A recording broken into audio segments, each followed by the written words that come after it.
To talk about today's message, 9 through 11 is probably the most hard-hitting, other than 2 and 3, probably the most hard-hitting verses that are chapters that Paul gives us in Romans. And I'm going to give you a whole lot of front-loading, and then I'm just going to kind of lay the hammer down at the end. So just stick with me on that. In order to understand Romans 9 through 11, we have to have a little bit of a history lesson. So Paul wrote Romans in about 57 AD. In 49 AD, the emperor of Rome, Claudius, expelled all Jews from Rome. And at that time, there wouldn't have been any distinction between like traditional Jews and like Jews who now believe in Jesus. Like they just culturally and ethnically expelled all Jews from Rome. So in Rome, in 49 AD, the only people left to grow the church were converted Gentiles.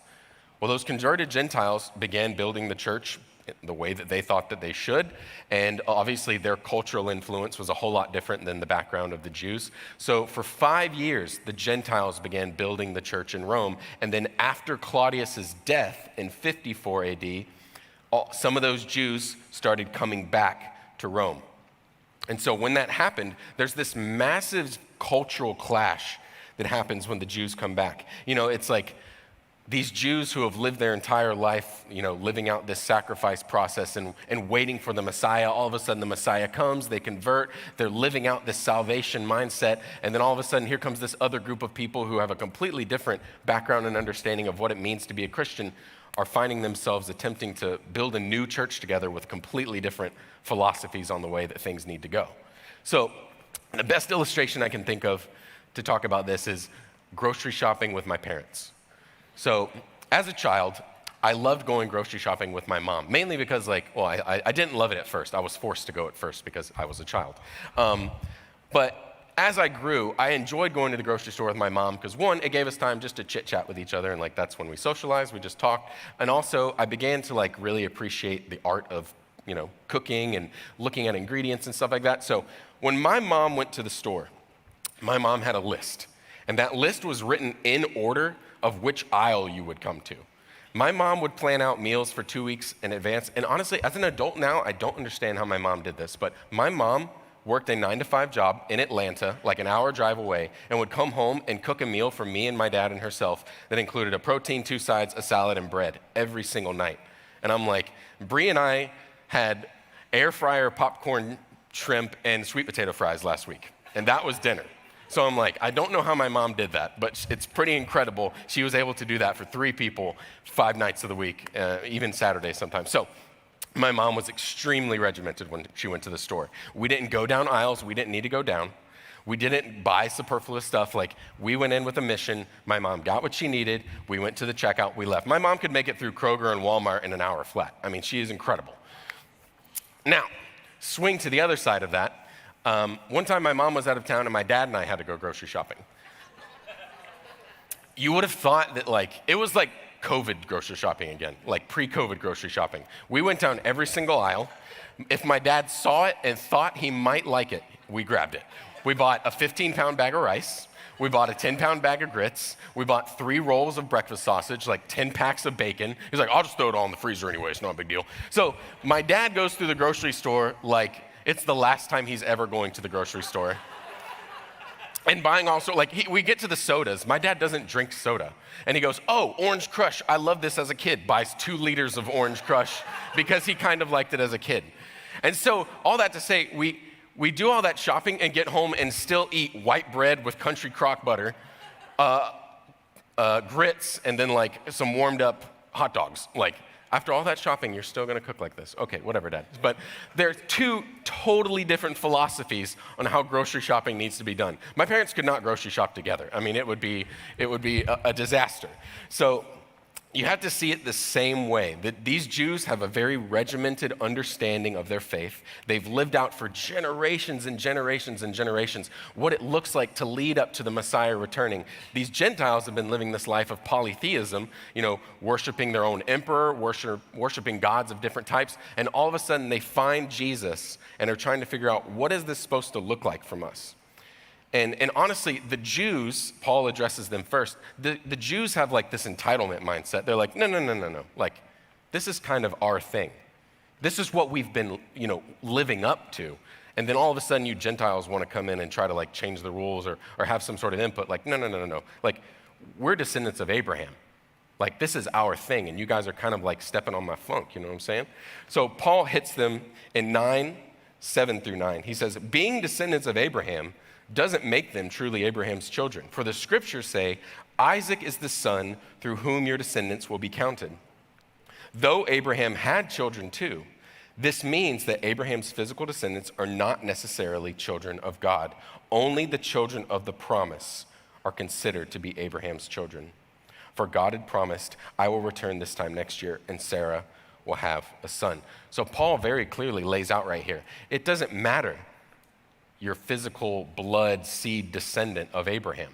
Because even if we look at the seed of Abraham, we've got God choosing Isaac over Ishmael, God choosing Jacob over Esau. It's not about a physical descendant. It's a descendant of God's promise leading up to Jesus. So what God is saying is, you're not entitled to salvation just because of who your daddy is. You're not entitled to salvation, or you're not better than anybody else because your granddaddy helped build the temple. That's not what makes you saved. And he moves on into chapter 9, verse 25. He says, concerning Gentiles, God says in the prophecy of Hosea, those who are not my people, I will now call my people, and I will love those whom I did not love before. Very clearly lays out, no, you don't understand. They are not your people, but I am making them my people through Jesus. And then again, I know I'm hitting you with a lot of scripture, but stick with me. And then in Romans 10, he says, but how can they call on him to save them unless they believe in him? How can they believe in him if they have never heard about him? And how can they hear about him unless someone tells them? How will anyone go and tell them without being sent? That is why the scriptures say, how beautiful are the feet of the messengers who bring good news. So what Paul is saying here is, you're trying to say that this is your thing and like you're entitled to stay here. You're entitled to have ultimate control over this, and you're telling these Gentiles to stay over here. You're telling them, you're not like us. You don't understand God the way we understand God. You don't understand this whole salvation thing the way we understand it. And what Paul is saying is, then go show them. Let them see what it looks like. Let them see what it means to be Christ-like. Go and show them. You can't expect them to just understand. You can't expect them to just be like you. They don't have the same background as you. But what Paul is saying is, to be Christ-like is to go to those people and help them understand what it means to be Christ-like. What is Jesus like? You're not looking at people and going, oh no, they just aren't like me. Too bad. Guess you miss out on salvation. I guess Jesus doesn't come to you. Paul is saying you have to be Jesus to those people. You can't wait for them to all of a sudden have some sort of strange revelation. So when Paul says this to the Jews, it's got to feel like an encroachment upon their understanding. It's got to feel like this slap in the face ultimately to their culture. I mean, again, you have to understand, this is generations and generations going back thousands of years of Jews who have been waiting for the Messiah, and then all of a sudden here comes these quote-unquote outsiders, and they're not wanting them to have a say in what's going on. And I was trying to find an anecdote, a story, to illustrate this whole point, and I was telling Bree, I was like, man, I've got all my notes down, I've got like all the verses I want to hit, I've got the overall theme and the message, but I just can't think of a story to share to like make a bridge to what's going on. I was like, I think I need to go for a walk. And she's like, okay. So behind our neighborhood, there's an abandoned golf course that somebody is mowing the middle of it. So it's like completely overgrown. And then there's like a little path going through. So I'm walking down this golf cart path and I'm talking to myself like a crazy person just because that's what I do. And so like I'm talking like this, like I'm talking to you guys. I'm trying to think of stories to share. And I'm like, I've got so many stories that I want to tell you guys but I can't make them all relate. So I'm like working through them. I'm like, no, that doesn't really make sense. I'm thinking about this one. Oh, that's really funny. That doesn't really relate. And as I'm walking, I start coming up behind these houses, and there's no fence or anything. It's just the house and then like a little golf cart path. And I'm walking, and I'm talking to myself, and all of a sudden, I just hear this, and I just turn immediately. There's like, and I don't want to over-exaggerate because I don't want to make it seem like I'm trying to like hype it up, but it was basically like a polar bear coming at me, like this. This giant white polar bear is probably the closest thing that was like, it was a huge dog, obviously. It probably wasn't quite the size of a polar bear, but let's just say that just for the sake of comparison. It's like this giant polar bear is like full on running at me. And I'm talking about like, when you see like cheetahs on National Geographic chasing a gazelle, their legs, they're like Superman out like this. Like, that's how fast this thing is running at me. And I'm here, the dog is about 3 rows back, and I mean, look at me. I mean, I don't know what he was thinking. I mean, okay. But, I've got like a little pocket knife in my pocket, and I literally start thinking like, Hezekiah is never going to see me again. Or, what am I going to do out here in the middle of this abandoned I'm going to die here by this polar bear dog. So he gets to about the front row, and he skids across the dead leaves. And I'm still frozen. I'm just sitting there like this, And he skids across the dead leaves, and then he just keeps barking, just row, row, row, row, row, row, row, row. And I'm just like, what's going on? And as he barks, I can tell when he lifts his neck, he has a shock collar on.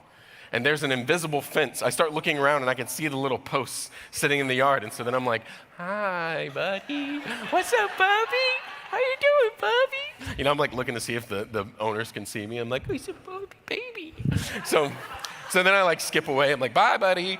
But he's so angry because he feels like I'm encroaching upon his territory. And that's exactly how the Jews feel with these Gentiles coming in. They're like, no. You don't belong here. You're encroaching upon our territory. You're coming into something you have no idea about. You have no authority over. You have no entitlement. You have no part of it. And so then in 11, Paul moves into this metaphor of the tree. And he's saying that we are all now parts of that tree. And these Jews feel entitlement because they are original part of the tree. They're one of the original branches, right? And then the Gentiles, they start to feel entitled because other branches have been cut off so that they may be grafted in. So the Jews are saying, look, this is our lineage, this is our heritage, this is our thing, this is what belongs to us. And the Gentiles are saying, hey, you don't know what we've been through. You don't know the conversion that we've had and the things that we've done. The Gentiles start justifying their acts and saying, hey, others were removed. Others of your people were removed so that we can be grafted in, so that we can be a part of this. And so both sides are starting to feel entitled to this salvation thing, and they're starting to count on their lineage. They're starting to count on their works. They're starting to make these lists of justifications for themselves. And Paul is saying, no. You don't understand. Neither one of you are the root. Jesus is the root of that tree. All of these limbs can be cut off tomorrow, and that tree will continue to grow and sprout new roots. You are not the root. You are simply the branch.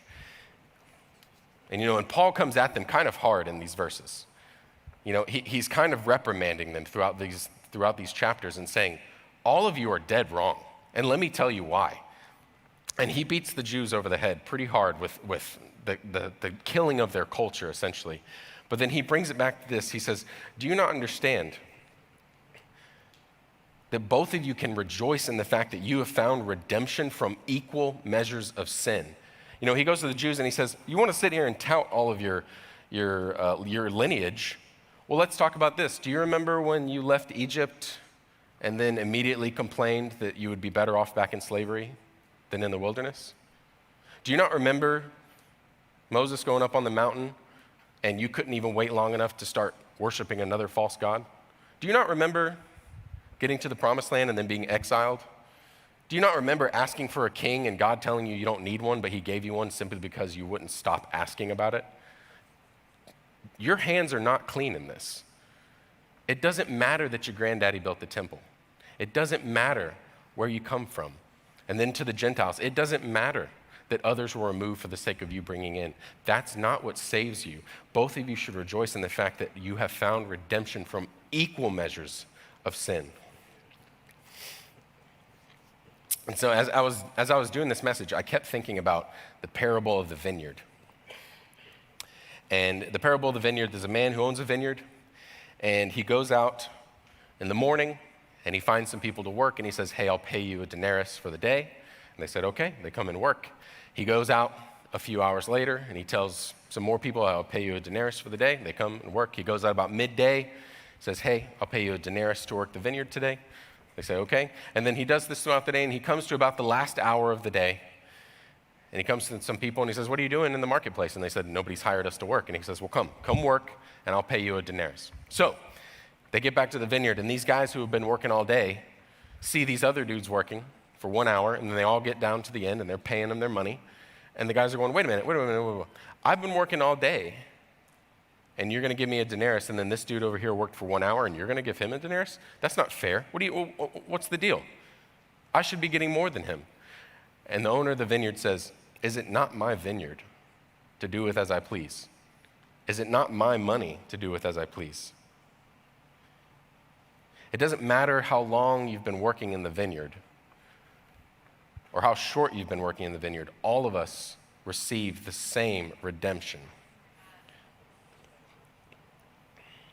You know, and it makes me think of all of this relating to our current climate and how we can apply this to our own lives. You know, I come from a long line of cultural Christians, you know, like I probably can count on one hand the number of times I went to church as a kid. But if you ask my dad and mom if they were Christians, they'd say, absolutely, of course we're Christians.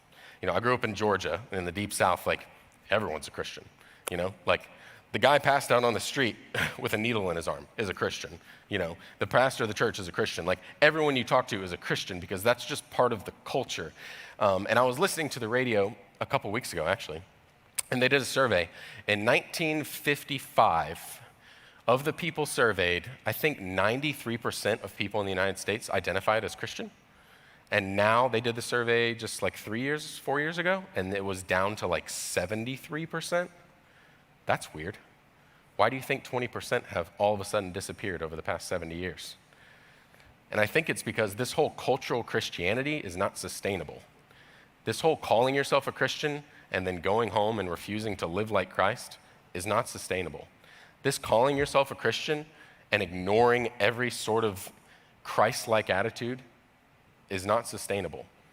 Calling yourself a Christian and then standing on the corner and telling some particular group of people you hate them is not sustainable. Our nation is losing people calling themselves Christians because nobody wants to be a Christian if it's not any different than everything else. I tell you right now, I teach high school, and there are kids in my school who need Jesus. There are adults in my school who need Jesus. And it is not our job to look at other people who have different political alignments, different lifestyles, different understandings of what it means to know God or don't even believe in God. It's not our job to look at them and go, man, they need Jesus. Yeah, you're right. Now go and show him. Go and show them Jesus. What are you waiting for? What do you think is going to show them Jesus? A post on Facebook? What do you think is going to show them Jesus? Standing on the corner holding a sign telling them that they're wrong for what they believe? What's going to show them Jesus? And that's what Paul's nailing home here is like, stop fighting over what makes you different and start looking at the idea that Jesus has redeemed both of you and made you the same through Christ's death. That's what's made you the same. You know, I want you to think of, I did this exercise and I want you to do this exercise with me. And I'm not perfect, so trust me, I've got somebody in my head. I want you to think of somebody that you can't stand, that just bugs you to death. And if your mind is too crowded, just think of one. And if you can't think of anybody, think of like a group of people perhaps. Think of somebody with a particular political alignment, somebody who lives a particular lifestyle. You know, I know a lot of people in here like to punch holes in paper. Some people like to punch holes in their face. If you dislike either one of those people, think of one of them. I want you to think about that person in your mind, and I want you to be honest with me. You don't have to say it out loud, obviously. I want you to picture them in your mind, and I want you to say, looking at their face, can you tell them, you're not worthy of Christ's salvation? Jesus didn't die for you. Can you honestly make that claim to that person? If you can, come talk to me in Luke after service. If you can't, you have to realize it is your obligation to help that person know Jesus. If nobody else is, who's going to do it? Maybe that person's on your heart for a reason. Maybe God has put that person on your heart and a thorn in your side because he's trying to push you to step out of your comfort zone to love somebody other than the people that you've already loved, to understand love in a way you've never understood it. Because loving people that is easy to love is not love. That's not love at all. Are you kidding me? Bree does not have an easy time loving me. I know Luke talks me up a lot. I'm a pain in the butt. I promise you. I frustrate myself. I know I frustrate her. But we've got to get to a place as a church where we are swinging doors open, calling people in because we are desperate for them to meet Jesus, and we have to be the ones that bring him to them. So in closing, I just want to say, I just love all of you. I love that Luke gives me the opportunity to speak. And I don't want this message to seem like a punch in the face, because even Paul, he closes it up. After punching and beating in the face, he puts a hand out and he says, but we have the power to be redeemed. It is through Christ and Christ Jesus alone that saves us. It is not anything we do, it's not anything we've done, it's not anything that we will do, but it's only through Jesus that we are saved. And that has to be the message to those coming in the doors as well. It doesn't matter what they've done, it doesn't matter what they will do. We're not micromanaging them. What it is coming in and telling them there is opportunity for them to find hope through Jesus alone.